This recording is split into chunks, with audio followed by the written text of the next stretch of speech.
నిర్గమాకాండం 3వ అధ్యాయం 1వ వచనం నుంచి చూడు.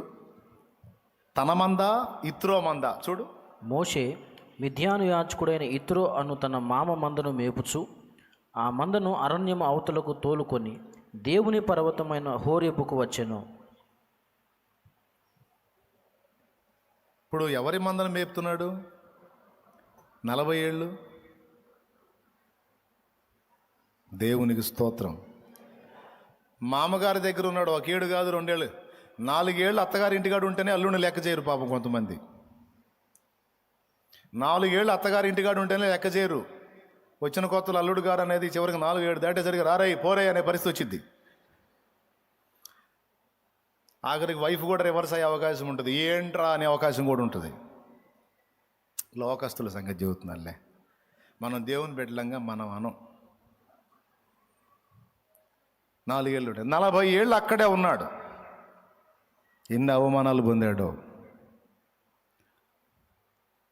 సరే వదిలే, ఇతరు అయినా చేయొద్దు బాయ్ అల్లుడు, మరి నీకంటూ లైఫ్ కావాలి కదరా పాప, ఎన్నాళ్ళు చేస్తున్నావు, ఇదిగో ఈ మందని తీసుకోయా, కనీసం కూలి లెక్కన్నా తీసుకో. మరి ఇతరో కంటే లాభానే నయం, ఇతరో కంటే లాభానే నయం. మచ్చలు పొడలు గలవి నీవి, అవి లేనివి నావి అని పాపం యాకోబు అల్లుడైన యాకోబుకి ఆఫర్ ఇచ్చాడు. లాబాను మాయ. ఏమాయ? లాబాను మాయ. మరి ఇతరో మాయ దారుణం. 40 ఏళ్ళైనా ఆయన మందనే మేపించుకుంటున్నాడు కానీ 4 గొర్రెలు ఇచ్చినోడు కాదు.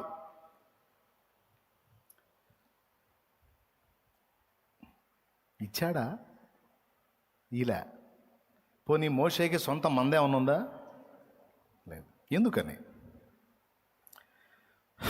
ఎందుకో తెలుసా? ఒకవేళ ఇత్రో మోషే ఆ 10 పిల్లలు తీసుకొని నువ్వు మేపుకోయా అంటే ఏమనేవాడో తెలుసా? నాకెందుకు మాయా, ఆయన ఎప్పుడు పిలిస్తే అప్పుడు బయలుదేరాలి నేను. దేవునికి మహిమ కలుగునుగాక. ఆయన ఎప్పుడు పిలిస్తే అప్పుడు బయలుదేరాలి నేను, నాకెందుకు? అమ్మ ఏమి నిరీక్షణ, ఏమి పట్టు ఆ పట్టు. 40 ఏళ్ళైనా సరే అదే ఎదురు చూపు, అదే నిరీక్షణ. తనకంటూ మందను ఏర్పరచుకోవాలి.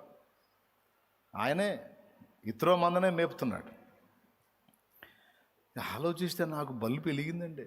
అమ్మ మోషే తక్కువడు కాదు, అదృశ్యుడైన వానిని నిదానించి చూచుచున్నట్టుగా విశ్వాసము గలవాడై మిద్యానుకు పోయాడు. ఆయన తక్కువడా, నిరీక్షణ లేనోడా? సహజంగా మనకు అనిపించింది 40 ఏళ్ళంటే ఉండదండి నిజంగా. బహుశా ఇతర కూడా అడుగుంటాడు, సిప్పోరా కూడా అడుగుంటుంది నాకు తెలిసి.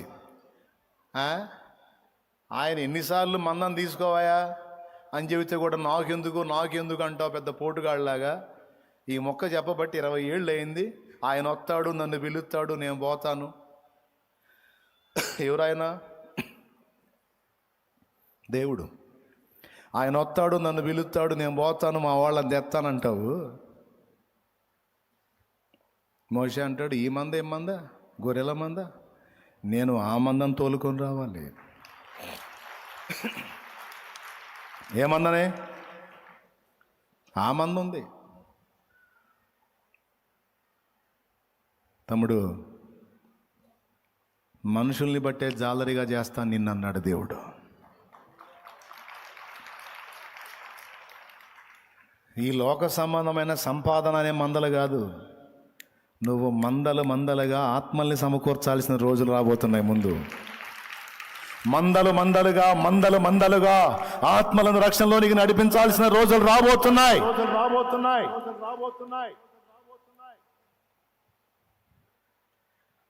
దేవుని వాక్యం ఇది గుర్తుపెట్టుకో. నీ నిరీక్షణ నిష్ఫలం అనుకుంటున్నావా? నీ ఎదురు చూపు వ్యర్థం అనుకుంటున్నావా? నా తండ్రి నీ ఎడల కార్యం చేస్తే సంవత్సరాలు, నెలలు కాదు, క్షణాలు పట్టదు కార్యాలకి. నువ్వు ఉన్న స్థితిలోనే ఉంటాను అనుకుంటున్నావా? నువ్వు పడున్న స్థితిలోనే నిన్ను అక్కడే పడుండనిస్తాడు అనుకున్నావా? గుర్తుపెట్టుకో, టైటిల్ రాసుకో, ఉండనీయడక్కడ, ఉండనీయడు. అలాగే ఎంతకాలం నాకు ఇది, ఎంతకాలం అన్న నీ ప్రశ్నకు సమాధానం, ఆట్టే కాలం ఉండదు, ఉండనీయడు.